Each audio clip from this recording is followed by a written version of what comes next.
Bhaktisastri, Bhagavad Gita, capítulo 18, primera parte. Basado en las enseñanzas de su divina gracia, A.C. Bhaktivedanta Swami Prabhupada. Capítulo 18, Introducción. En realidad, el Bhagavad Gita se concluye en 17 capítulos. El capítulo 18 es un resumen complementario de los temas que se discutieron previamente.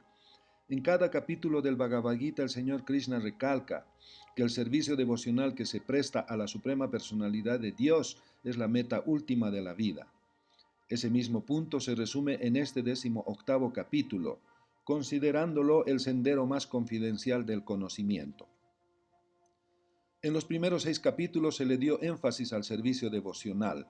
Krishna dice: de todos los yogis o trascendentalistas, el mejor es aquel que siempre piensa en mí, en su fuero interno.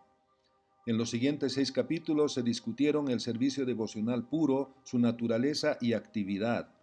En los últimos 6 capítulos se describen el conocimiento, la renunciación, las actividades de la naturaleza material y de la naturaleza trascendental, así como el servicio devocional. Se concluyó que todos los actos se deben realizar conjuntamente con el Señor Supremo, lo cual se resume con la palabra Om Tat Sat. La tercera parte del Bhagavad Gita ha mostrado que el servicio devocional y nada más es el propósito de la vida. Así como en el segundo capítulo se dio una sinopsis de toda la materia, en este 18º capítulo se da el resumen de toda la instrucción. El propósito de la vida se dice que es la renunciación y el logro de la posición trascendental, que está por encima de las 3 modalidades de la naturaleza. Capítulo 18, primera parte, conclusión. La perfección de la renunciación. La instrucción que da el Bhagavad Gita es: se debe abandonar la ejecución de actividades en busca de resultados, pero las actividades que llevan al conocimiento espiritual superior no deben abandonarse. Los sacrificios motivados por deseos materiales se deben suspender. Sin embargo, el sacrificio que uno hace para purificar el corazón o adelantar en el campo de la ciencia espiritual no se debe abandonar bajo ninguna circunstancia. En las Escrituras se declara que la renunciación es de 3 clases. 1. La renunciación en la modalidad de la bondad. 2. Renunciación en la modalidad de la pasión. Y 3. Renunciación en la modalidad de la ignorancia. El proceso de renunciación se debe considerar en función de las modalidades de la naturaleza material que se realiza. Todos los sacrificios prescritos son para llegar al Supremo. Aunque todos los sacrificios son purificatorios, uno no debe esperar ningún resultado de su ejecución. El devoto debe aceptar cualquier sacrificio o caridad que lo ayude en el desempeño del servicio devocional. Nunca se debe abandonar los deberes prescritos. Si por ilusión uno abandona sus deberes constitucionales, esa clase de renunciación se dice que está en el plano de la modalidad de la ignorancia. Todo aquel que abandona los deberes prescritos considerándolos dificultosos o por temor a las incomodidades físicas, se dice que ha renunciado en el plano de la modalidad de la pasión. Con ese acto nunca se obtienen los resultados de la renunciación. Aquel que está en el plano de conciencia de Krishna no debe dejar de ganar dinero por temor a estar realizando actividades fruitivas. Si mediante el trabajo uno puede ocupar su dinero en el proceso de conciencia de Krishna, no hay que desistir de ello por temor o porque esas actividades se consideren negativas. El resultado de ello está en el plano de la modalidad de la pasión. El resultado del trabajo apasionado siempre es desolador. Si una persona renuncia al trabajo con ese espíritu, nunca obtiene el resultado de la renunciación. Cuando uno ejecuta su deber prescrito únicamente porque tiene que hacerse y renuncia a toda relación material y a todo apego a los frutos, se dice que su renunciación está en el plano de la modalidad de la bondad. Los deberes prescritos se deben llevar a cabo con esa mentalidad. Uno debe actuar sin apego a los resultados del servicio o de la actividad. Se debe estar desvinculado de las modalidades del trabajo que se realice. Un hombre que trabaja en una fábrica o en una oficina con conciencia de Krishna no se asocia con el trabajo de la misma ni con los trabajadores de ella. Él simplemente trabaja para Krishna. Y cuando él renuncia al resultado para dárselo a Krishna, está actuando en un modo trascendental en el plano de la modalidad de la bondad. el renunciante inteligente que está situado en el plano de la modalidad de la bondad, que no odia el trabajo desfavorable ni está apegado al trabajo favorable, no tiene ninguna duda acerca del trabajo. La persona que está en el plano de conciencia de Krishna o en el plano de la bondad no odia nada ni a nadie que le moleste el cuerpo. Ella trabaja en lugar indicado, en el momento indicado, sin temor a los efectos molestos que procedan de su deber. Es en verdad imposible que un ser encarnado abandone todas las actividades, pero aquel que renuncia a los frutos de la acción se dice que es alguien que verdaderamente ha renunciado. En el Bhagavad Gita se dice que uno no puede dejar de trabajar en ningún momento. Aquel que trabaja para Krishna y que no disfruta de los resultados es en realidad un renunciante. Uno puede trabajar mucho en la oficina, en la fábrica o en algún otro lugar. Si su trabajo es con conciencia de Krishna, se dice que esas almas están en la vida de renuncia.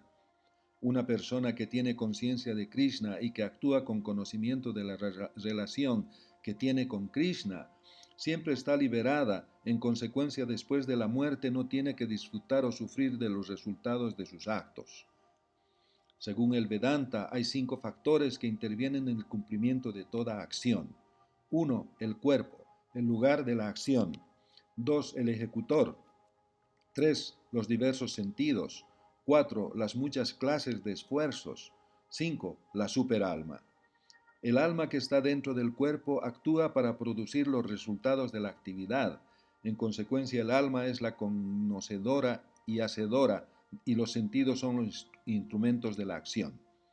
Por medio de ellos, el alma actúa de diversas maneras. Toda acción correcta o incorrecta que el hombre ejecute con el cuerpo, la mente o las palabras es causada por esos 5 factores. Las palabras correcta e incorrecta son muy significativas. Trabajo correcto es aquel que se hace en función de las indicaciones que se prescriben en las escrituras. Trabajo incorrecto es aquel que se hace en contra de los principios que se estipula en ellas. Pero todo lo que se haga requiere de estos 5 factores para su completa ejecución. Aquel que cree que es el único autor, haciendo caso omiso de los 5 factores, sin duda que no es muy inteligente y no puede ver las cosas tal como son. Una persona necia no puede entender que la superalma se encuentra dentro de uno y que ésta dirige sus acciones. Hay 3 clases de incentivos para el trabajo cotidiano. 1. El conocimiento.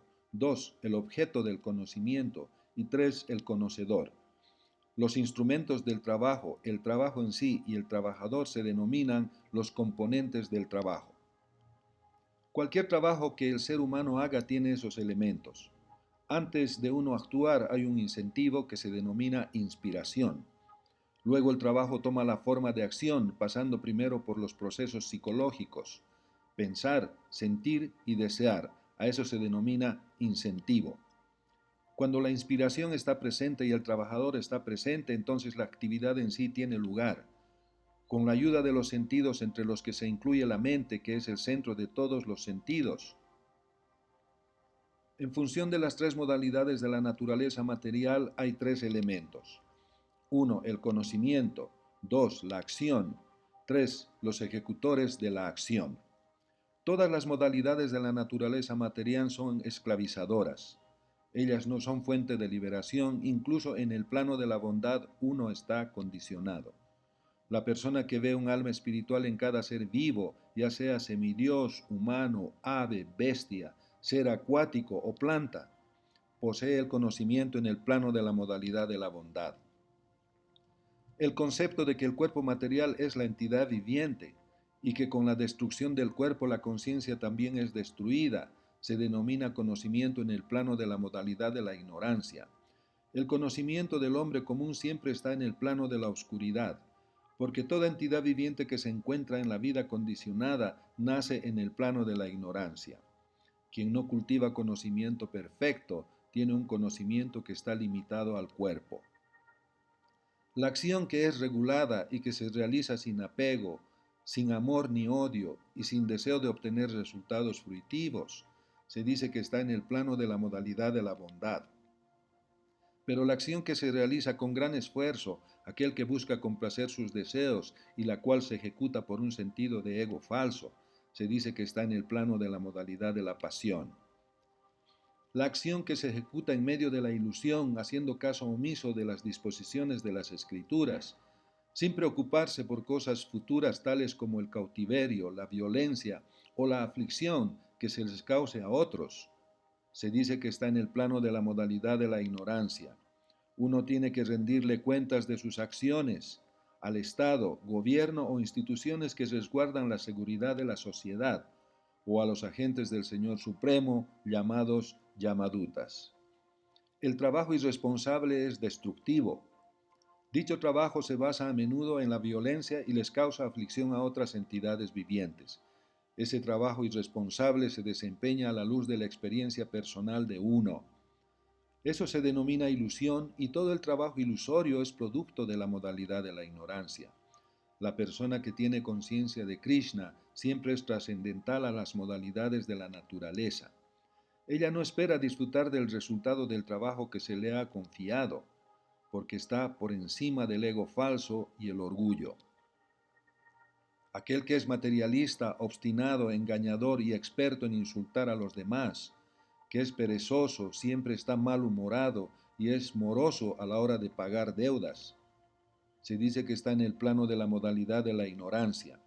En las escrituras encontramos qué clase de trabajo se debe realizar y qué clase no se debe realizar.